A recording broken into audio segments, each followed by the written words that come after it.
I just really want to share my story and how the current regulations are working out for my family and my community, and what the new bills we're talking about here are not going to address.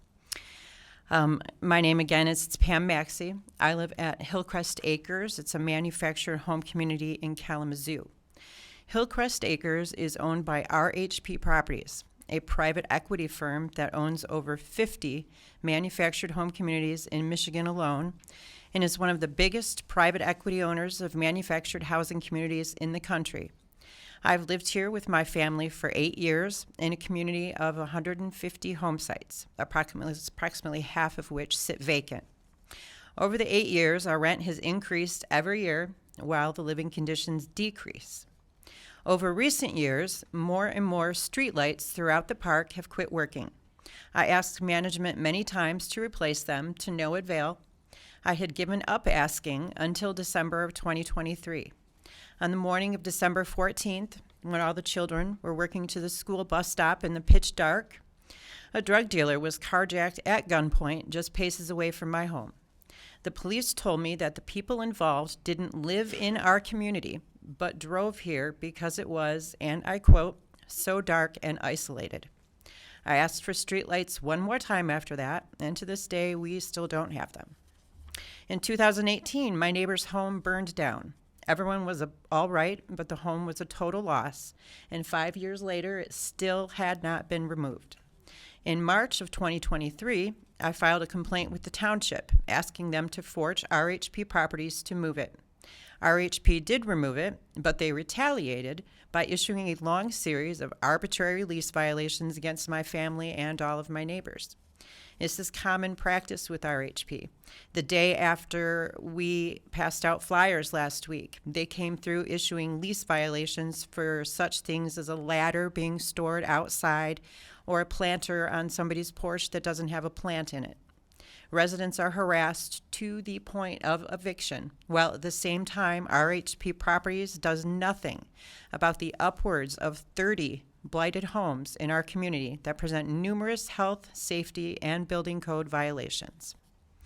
In 2023, June, a close-by neighbor informed me there was sewage coming up into his home from his bathroom sink, his tub, and his toilet.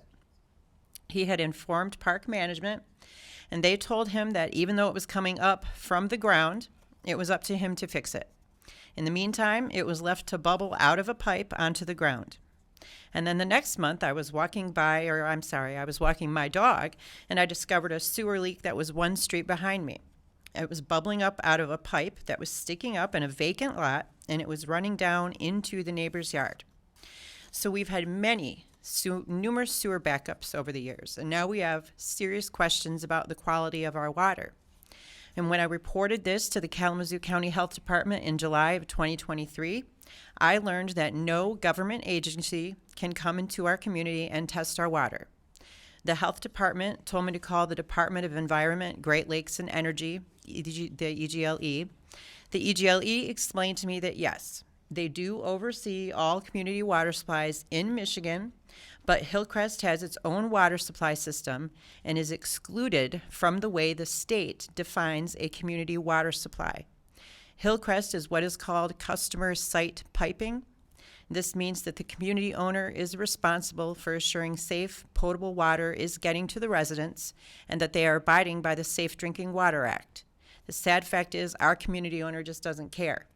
All of the people I talked to at EGLE and our health department, they were very sympathetic and helpful, but their hands, they are actually tied. We have extremely low water pressure throughout the park, countless water leaks above and under the ground. We experience discolored water often, as you saw here. It smells bad, ruins our appliances, it ruins our plumbing. People report getting sick from drinking it, so pretty much most of us, we just don't drink it. We pay for water that we can't drink, and then we have to go out and buy more water. And when I ask my neighbors, why do they not complain more, the common response I hear is because we have nowhere else to go. Their fear is real. My fear is real too. I fully expect to face retaliation and harassment for giving this testimony and talking to the media, but I cannot stand by while my neighbors, many of whom are seniors and people with disabilities, get treated this way. I cannot be quiet while this is happening to good people all over the state. In fact, currently there is a class action suit in a mobile home park in Battle Creek that is going through very similar issues as my park. If you won't stand up for me, I hope you will stand up for them. House Bills 4886 through 4889, they would do nothing to protect us.